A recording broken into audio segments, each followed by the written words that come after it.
So let's get into the delicious space of receiving from this energy of the day. And so breathing into your heart center, dropping into your body, and just letting the edges of that soften. Letting your breath soften your thoughts, and letting your breath soften your body so that you just relax. Shoulders relax, your belly relaxes, your heart opens. Even your feet inside your shoes soften as you connect with Gaia underneath you.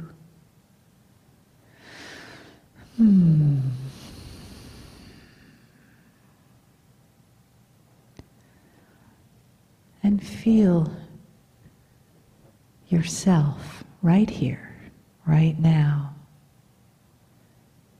being, simply being. And let your intention follow your attention, which is this now moment. This moment to receive. To feel the love of family in the room around you. The arms of spirit. The arms of the entourage. Your angels, you as angels, with no separation between you, the human, and you, the spirit. So as the address comes to us from Kryon, it comes into your heart and into your being, in that place of oneness, in that place of I am one with the divine. I am divine. Greetings, dear ones. I'm Kryon of Magnetic Service.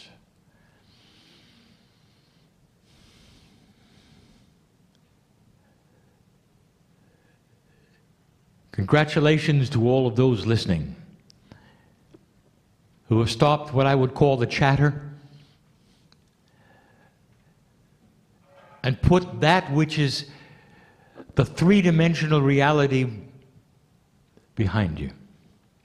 That which you were born told, this is the way it works, behind you. And instead have accepted something that is beyond what you were taught. That there's a creator who loves you, who loves you. And that this creator is part of your actual makeup. At the cellular level, God is inside. So much is this obvious to some of you that you would even greet each other with a symbol, a motion. The God in me greets the God in you.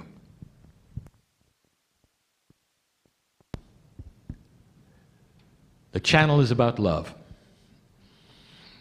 How many channels have I given about love? And why is it today I give the channel about love? Because today is Valentine's Day.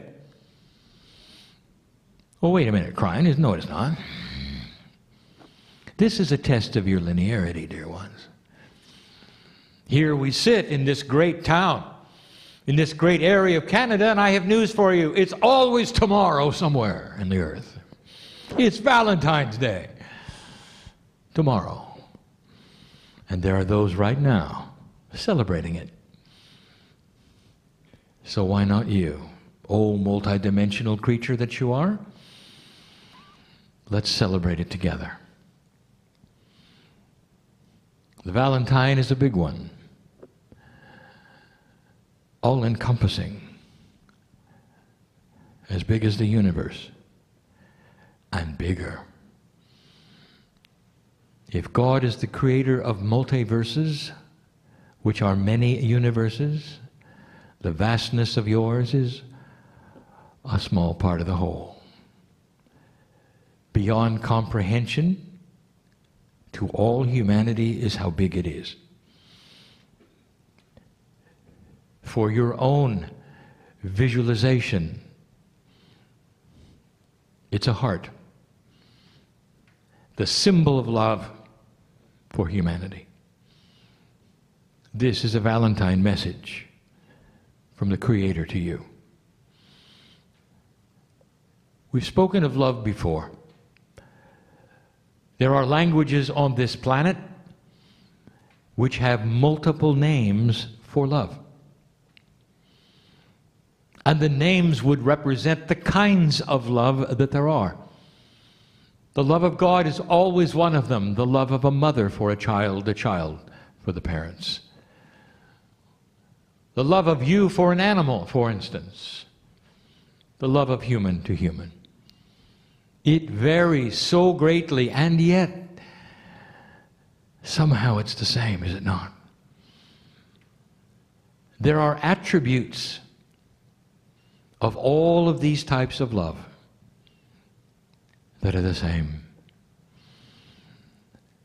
Years ago, I talked about the 4 attributes of love. I will list them yet again for those who have not heard them. And this is the kind of love that we speak of, that involves humans to humans, God to human, human to God. It's the kind of love that I speak of now that comes to you from the great central source, the creation source. We have said in the past a profound physics attribute that the space between the electron and the nucleus is pure love. And this was a metaphor that says that the greatest energy on the planet is quantum, called love, and it is everywhere. Everywhere. You don't have to look for it, you see. It exists in the atomic structure of everything that is. It is the basic building block of all that is, including the consciousness of the human being. It is intuitive and beautiful. We told you before that the 4 attributes of love go like this. Love is quiet.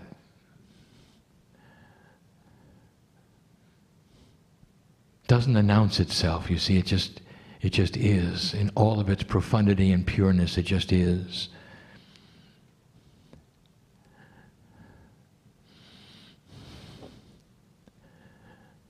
Is this beautiful? To know that you don't have to activate it? If you can stop the chatter, you can feel it, you can hear it. Is it possible that the Creator loves you?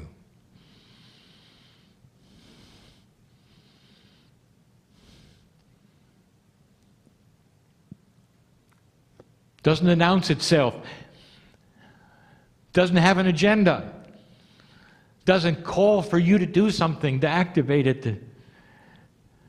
It just is. Love has the attribute to use all of the attributes together. It's a circle. It is.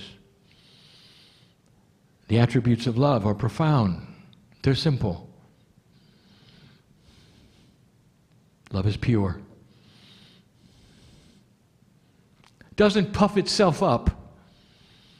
It is so big, it is so filled with everything that is, and yet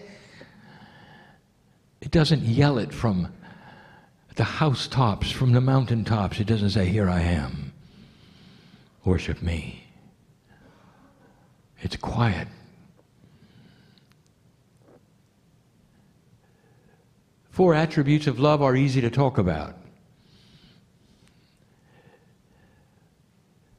Harder to put into practice. And we could leave it at that. But we're not going to. there are some what I will call love assumptions that I would like to talk about. And they have to do with humanity. If Valentine's Day is one that talks about the love of one for another, this is the love of God for you. And there are some attributes we'd like to speak to you about, dear ones. And I will tell you, in this energy, you need to listen. Because if you're going to feel this from the Creator, you've got to drop some assumptions. Assumptions come from experience, from teaching, from life. They come from what you're taught is the way of things. And in an older energy, quite often the teaching is old. And so we wish to update it all for you. New thinking. Now stop the chatter for a moment. The first assumption and attribute of love that we wish to talk to you about may shock and surprise you, and it's called fear. Who invented the word God-fearing? Are you a God-fearing person? If you are, why? What do you have to fear? And you will say, well, this is what we were taught. God is everything and we're nothing. And so, where's the fear come from? Perhaps you are mixing it up with what the Greeks said were God. They made their gods dysfunctional, so you could fear them. Or some of the other societies who built that which they considered their gods to be strong, judgmental, squash a human if you didn't do the right thing. And yet somehow that carries over right to you in this modern time, and you say, well, I'm a God-fearing person, and you're so proud of it. And I'm going to say to you, why? Don't you understand? If you use the word fear at the same time you use the word love and God, you really don't understand who you are and who God is. You just don't. You're just saying the words. The Creator of this universe knows your name. There's a piece of this creation in you. It resides in you firmly, and always has, and always will. That which you call the test of earth is about the test of energy with free choice of humanity. This is not the reality that you expect. When you're on my side of the veil, that's reality. You keep coming and going and coming and going and coming and going to process something grand and great on this planet, old soul, and you're doing it now. There's been no greater time than this, where this test comes to fruition and you start to see the light win over the dark. And the love of God is your fuel. It is your fuel, and if you fear it, your tank is empty. As goes love, goes earth, goes the galaxy, goes the universe. There are many universes.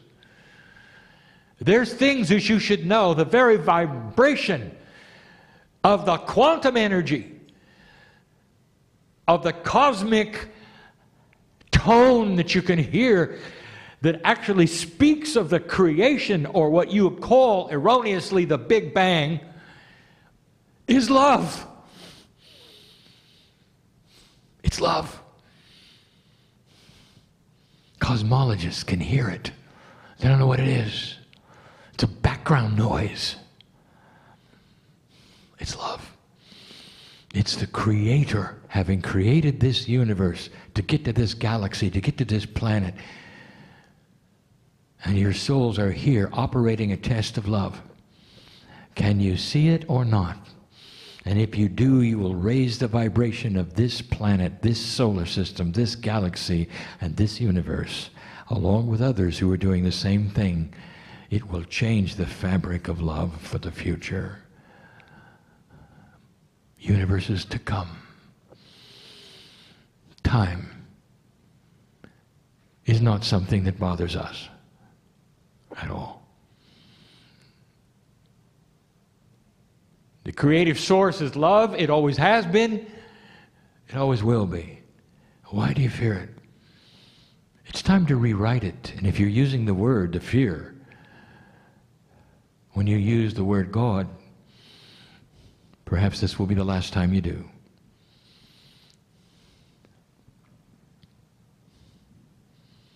There's another assumption, size. You're small, God is big. And when you sit and look at the cosmos, even with your own naked eye, it's overwhelming, overwhelming.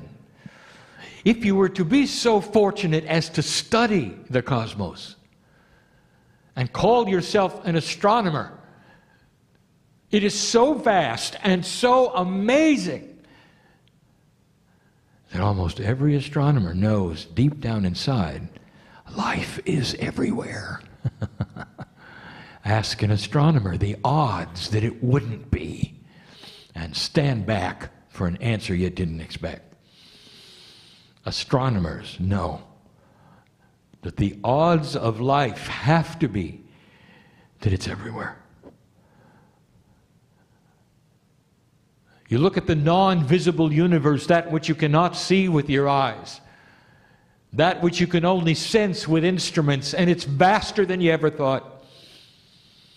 As big as your galaxy is, to think of billions of others boggles that which you would call your sensory perception of reality. And there you sit like a microbe on a little ball called Earth. So small. God is so big to have created everything. Therefore, the assumption goes, God doesn't know you. Therefore, you've got to shout louder to be heard. Therefore, therefore, therefore. And it isn't true. You got to drop the logic for a minute. The smallness that you believe that you are compared to the largeness which is the universe is immaterial when it comes to love. Love is bigger than this. Dear ones, your soul is as big as anything that exists. That which your soul is, which you paint some picture of,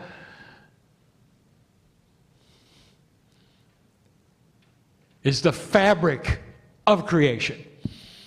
There's a finite number of souls. And some of them are here. And some of them are somewhere else. Known by God you are. Doesn't matter how small you think you are. That's a bias. Don't assume that you're tiny little cog in the machine when you're known by God, the creator of the universe, the lover of all humanity. You echo that which is creation. On this Valentine's Day, you're part of the greatest heart that has ever beat, which is the Creator's.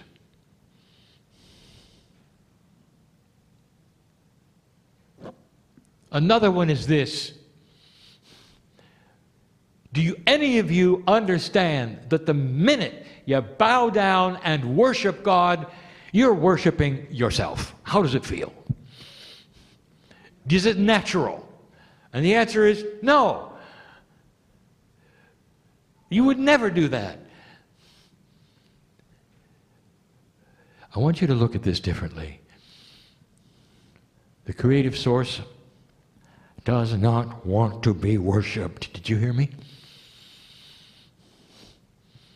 We want to be loved back. It's different. It's different than groveling, or seeing yourself as nothing, or climbing stairs, or whipping yourself so that blood appears, so somehow we'll pay attention to you. Do you understand? all we want is to be loved back. Do you know what happens when you love us back? A connection happens. That is the oil that lubricates your enlightenment. Were you aware of that? The oil that lubricates your enlightenment is the love connection to the other side of the veil. Don't worship us. Love us. It's a big, big difference. You have so many on this planet giving you the advice on what God wants, not understanding or knowing what God wants. It's all biased in what humans think God wants. And it isn't the truth. We don't care which way you face. We don't care if you bow or stand. Love is everywhere. We love you to your last breath and then beyond. And when that's over, and 3 days later when your soul appears and the celebration begins, all you see is love. All you hear is the music of the strings of love. And then you're home, and that's reality. This is not. This is being human. To you, it's everything at the moment. And it is because you have before you a test of energy that you've never had before, that is such a grand scale you cannot even believe it. What you do here on this planet next, old soul, is going to affect universes someday to follow. And the irony is, you sit there thinking you're trapped in time, you're going to be part of the universes to follow because you're timeless. Timeless.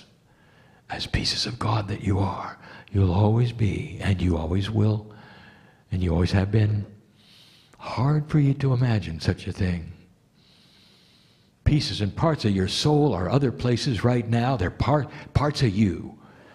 You didn't really understand that. We've told you that before, dear ones. Love is so grand. The last thing we want to tell you.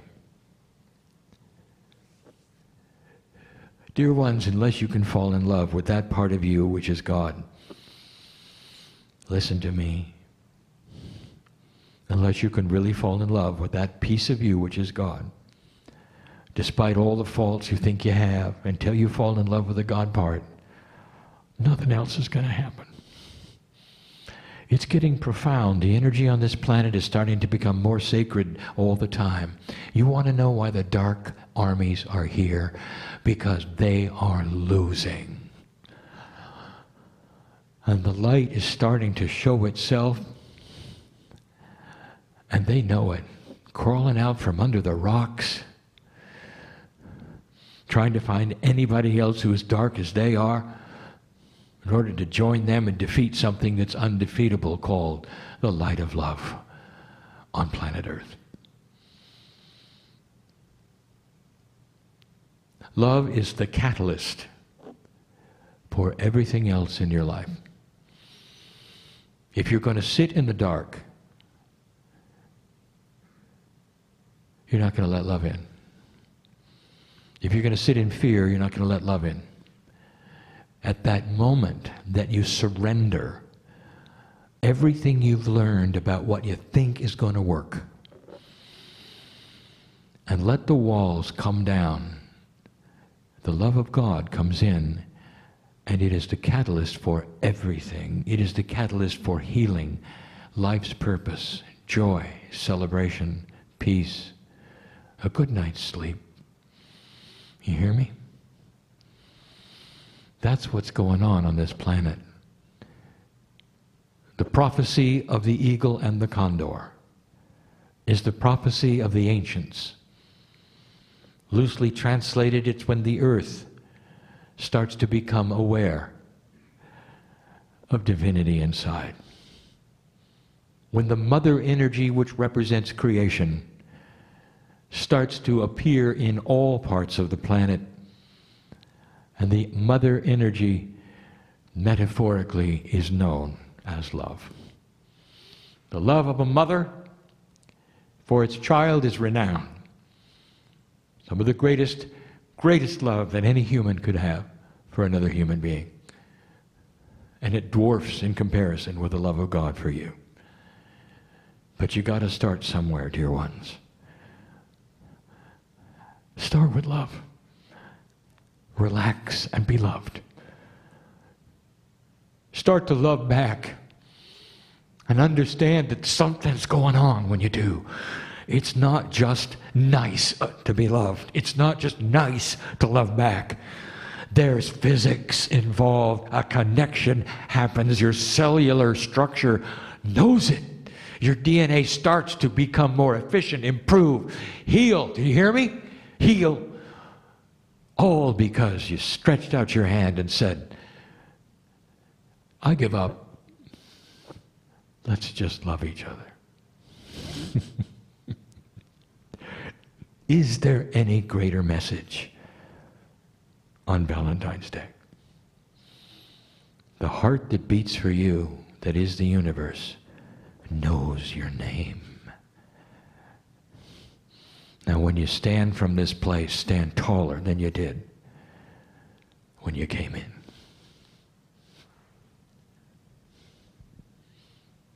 I love you. And so it is.